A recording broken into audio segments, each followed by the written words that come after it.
If you don't believe in ghosts, if you don't mind dummies, if you think nothing scares you, then think again, really hard.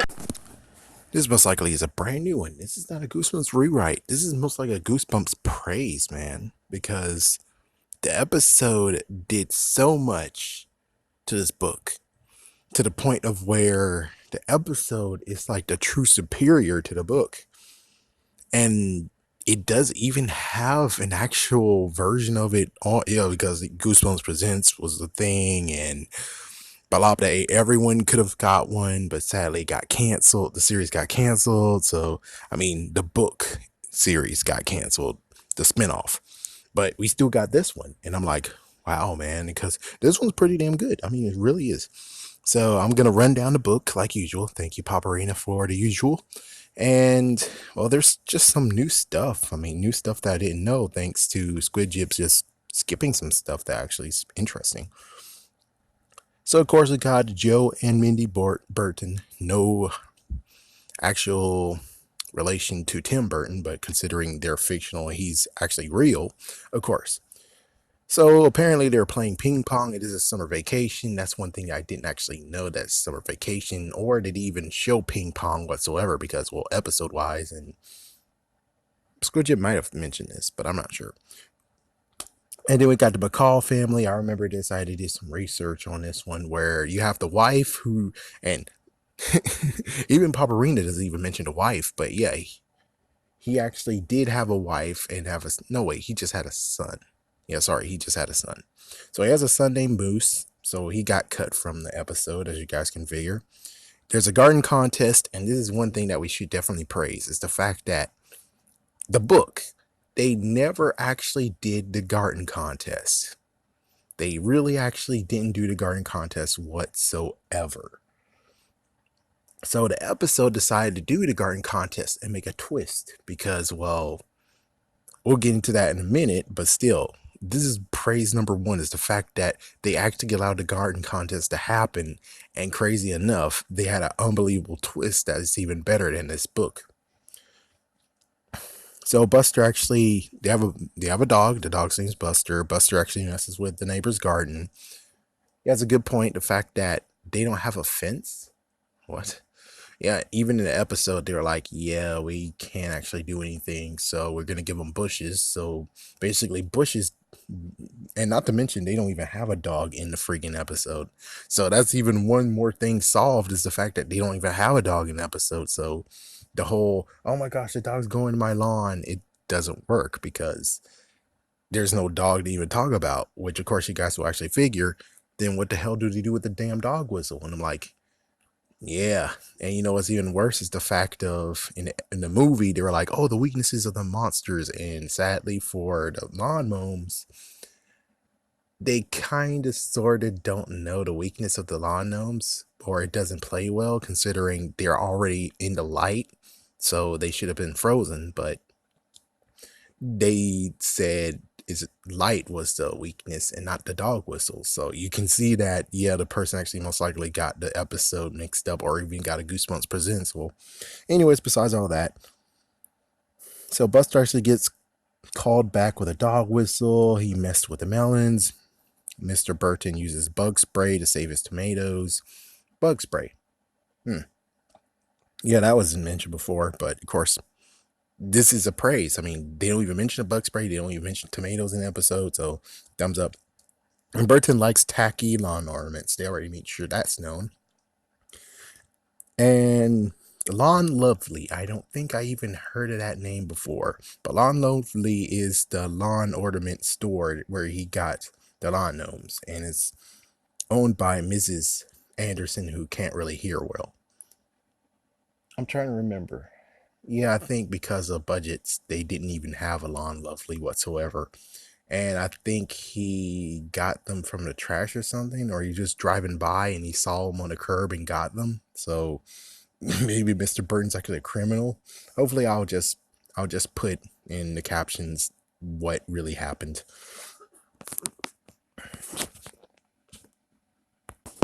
Okay, let's continue going. So the two lawn gnomes come home and pointy red orange hats. Yeah, they definitely didn't have that in this in episode. Green shirts didn't have that in episode. Leggings of some sort. Maybe, but they had the same leggings, and I'm pretty sure that was in episode. Black belts, not in this episode.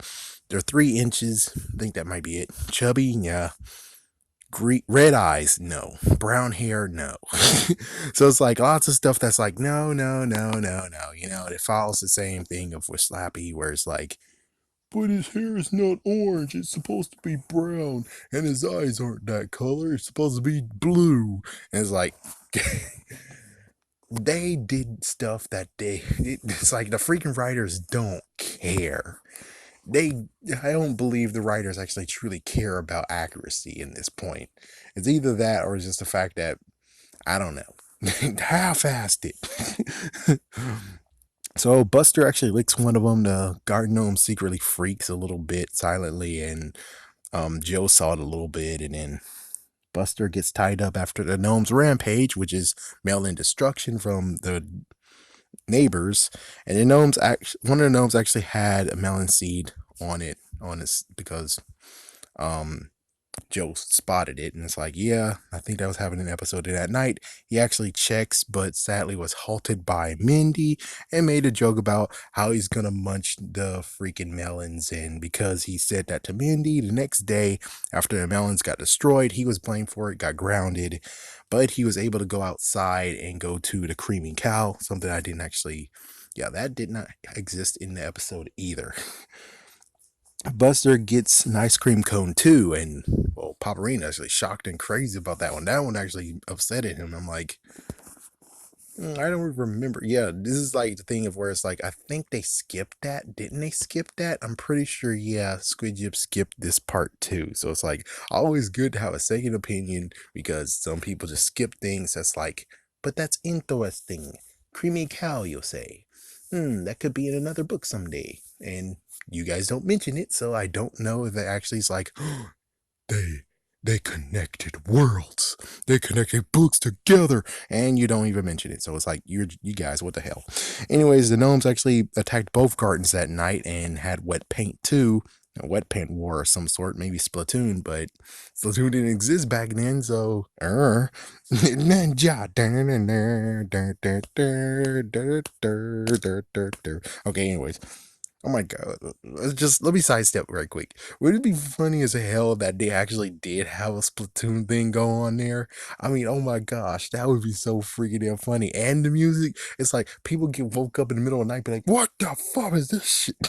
It's like, yeah, as soon as everyone looks, it's like all their freaking lawns is actually covered with paint. They're like, who the fuck did this crap? And it would be cool to actually just have like, if we're gonna do a rewrite, we'll have a bunch of freaking teenagers who like to do paintball and stuff like that, and they get blamed for it, and they're like, but we were at home studying. We were actually in the library. It's like, how do we believe you? You guys are ragtag freaking rebel teenagers. Frick you. You win all our freaking property while we're asleep, blasting that freaking damn music. All right, anyway, so continue on. So McCall actually, between everything, makes threats on the dog, being like, a dog gets taken to the pound or some kind of crap. And then Joe actually tries to tell them all that the gnomes did it, the gnomes. And eventually he decided to do what happened in the episode. But hey, one thing that's truly smart about the freaking episode is that they did actually took account that, hey, he needs proof as well. So he actually did take a freaking video camera. A note, Moose does not exist in this episode, so that means that Moose has to be replaced with Mindy. So Mindy has to tag along with Joe because there's no one else, because McCall in the episode version does not have a son for some reason. Oh, not to mention, was McCall in the book an actual soldier? I think they added that part in. So they actually even added more flavor to McCall because he's a freaking soldier. He actually served. So it's like, yeah. Shouldn't this episode actually piss off every single veteran in the world? Oh my gosh, that would be funny. It's like, yeah, that is not This episode is banned in all VW camps, VA centers, and hospitals. It's like this episode's freaking damn banned. Frick you. So, anyways, yeah, they went outside. Nothing. It's like Moose and Joe went outside with nothing in their freaking things at all. He has a dog whistle, which we don't even know if he actually grabbed it. And all the gnomes actually chased him. They screamed, "Oh my gosh!" And then Mindy just shows up out of nowhere and becomes Princess Peach. What the fuck? It's like, yeah, she becomes freaking damn Princess Peach, and now she's get taken with the lawn gnomes. They follow the lawn gnomes. The lawn gnomes eventually stop and then tell us their story, which is kind of funny. Like the episode version is that we create mischief and we do it all the time. It's like the speech that happened in the episode was too damn good and so freaking creepy that it's like the writers freaking nailed the lawn gnomes. And not to mention, what they decided to do is make all the lawn gnomes come to life. It's like, yeah, it's not only those who in the episode, in the final battle, in quotations, final battle. So we have those two, and then all of a sudden there's four more that showed up too. So that means that everyone in the freaking area, their gnomes actually came out, and it's like, oh shit. The difference is that, of course, they have something that, of course, they didn't have in the book because they didn't mention that, oh, he brought his dog whistle with him. Instead, it's more like they actually are, and this is where the movie, of course, you're already 10 steps ahead of me, got it confused, where it's like, no, the lawn gnomes light, the freaking flashlight, and being in a light makes them freeze. And they got rid of this sob story that actually was nothing but a freaking jerk move. We don't know. I really need to read Planet of the Lawn Gnomes. I don't think I have that. I think I have the reprint of the Lawn Gnomes. I need to find Planet of the Lawn Gnomes. Or on the other hand, if anyone read Planet of the Lawn Gnomes, please comment down below because I have many questions to ask you.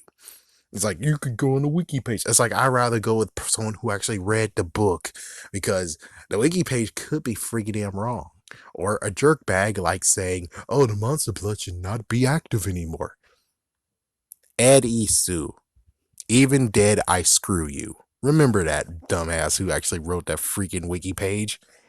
Sorry, folks, for cussing, but I'm a little bit pissed because, hey, Monster Blood is my thing. I love Monster Blood. I love that book. That's the reason why I'm actually here right now. So, for you to freaking spit on it, it's like, no. I pimp slap you with my hand. So, anyways, the Lawn Gnomes, I can give the sob story that they're mischief gnomes. They're long ways from home. Apparently, their home has been torn down because of a mini mall or some kind of crap. We have no idea where they came from, technically. It's like, it sounds like to me that they're from like maybe what's a good place? I guess maybe South America will work somewhat. It's like, yeah, maybe South America is a good one. Maybe Ireland. Anyways, any place that is like, oh, we're gonna do deforestation. It's like, oh shit. Or it could even be the Amazon. Who knows? But their place got destroyed, so they say. And they were working hard, but their mine got closed, which could actually means maybe Africa. It's like, if freaking lot of gnomes are from Africa, those gnomes are from Africa. Holy frick. Oh, hell no. It's like, oh, hell no. No wonder Dave Chappelle quit. Man, the Pixie sketch pissed off the lawn gnomes and they threatened his life. And that's why he's like, okay, I quit. Anyways, Mindy got grabbed and said lawn gnomes from home or brothers got shipped from home and forced to be, in quotation, slaves or forced to work as lawn gnomes. And then there's 6 more lawn gnomes that are in Lawn Lovely that need to be rescued because they didn't get sold yet. So they go in by the basement window, and it turns out there's hundreds of them, and it turns out it's a freaking damn party. So everyone came down there for a freaking party. And well, it turns out they're the guests of honor that they could actually toy around with. So Buster was secretly following them. He got loose. There's a dog whistle, and then everyone froze. Which is like, well, why are they scared the freaking damn dog? If it's like, what should have happened was What was that one where you had the dog freaking go freaking damn nuts and start eating people? When was that? I forgot which show it was, but it would have been cool to have that show here, where it's like, yeah, it's like, yeah, there we go. Insert this show. The reason why they're scared of the dog is because the dog can actually freaking mess the out of them, something like that. Or it's the fact of maybe when it came to the deforestation, well, the type of dog that they had was friggin' Buster's type. Yeah, so the people who are doing forestation, they hate nature, but they love animals. They love their dogs. And it's like, what the frick? Or they sick the dogs on them. Or maybe they use the dogs to actually corner them and crap. We have no idea what's true and what's false. Again, if we can read Planet of the Law Gnomes, maybe things will get friggin' damn clear. Or get worse. So anyways, after, because all of them stay frozen, days later, the dad actually sad about he's losing his lawn ornament, but he got a brand new one, which is a freaking damn gorilla, and the gorilla's 8 feet tall, and it turns out the gorilla's actually alive too because he gave him a freaking damn wink, which is kind of weird how, that didn't actually happen in the episode. But hey, even if freaking go eat worms, you had a freaking butterfly who's gonna stab freaking the kid in the freaking head, and he's dead now, and it's like, oh frig. Instead they went for the fish. Instead they went for fish. I mean, what's the next thing? It's like, yeah, go higher the food chain. I mean, both ways works anyways. So yeah, as for the episode, what happened in the episode is that the law gnomes have magical powers. Yeah. The book version doesn't really have magical powers. Did you see them have magical powers? They just did mischief crap. So it turns out that in the episode version, as soon as those two were free, because, well, the alarm system, thanks to the military McCall, not the book version, but the military version, he had a freaking light system that if you step on his lawn, the light system comes out and alerts. So they went on their lawn, thank goodness, and the two lawn gnomes froze while the other four ran a freak away because, well, they could actually get freaking screwed over too. So those two ran a freaking way, while McCall, on the other hand, was like, okay, well, I know what I'm going to do with you two. I'm going to throw you guys in the damn trash. And as soon as he went into the shadow, the freaking lawn gnome woke up and he's like, oh, what the fuck? Then he got turned into a lawn gnome himself, a lawn ornament himself. So when it came to the garden contest, when it finally actually concludes, they were like, we were about to get first place, but you had this horrid ornament over there. So they walked, and as soon as they walked, Joe is shocked, Mindy is shocked, all the other ones, but those two are shocked because it turns out that McCall got turned into a freaking lawn ornament, giving a salute. And it's like, holy shit. I mean, that is so much freaking better than the book. Am I right?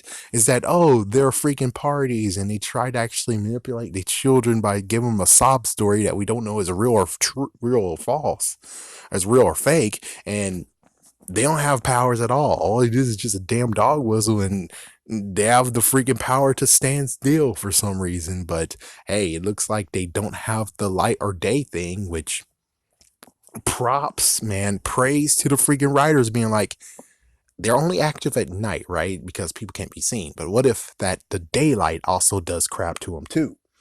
And as for the sob story, they're like, should we keep the sob story? Should we?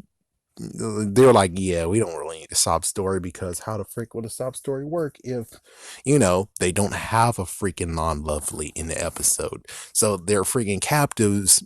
There's nowhere to be found. They can't actually do anything. The only thing that works is that if they, which for some reason they do have a forest in their backyard too. They have a somewhat forest in the backyard too of those guys. So it's like there's a forest back there. So that means that technically, if they wanted to, if they can get 100 people to show up, then yeah, they could have did a party in the freaking forest, and they stumble upon it. It's like, oh, what the fuck?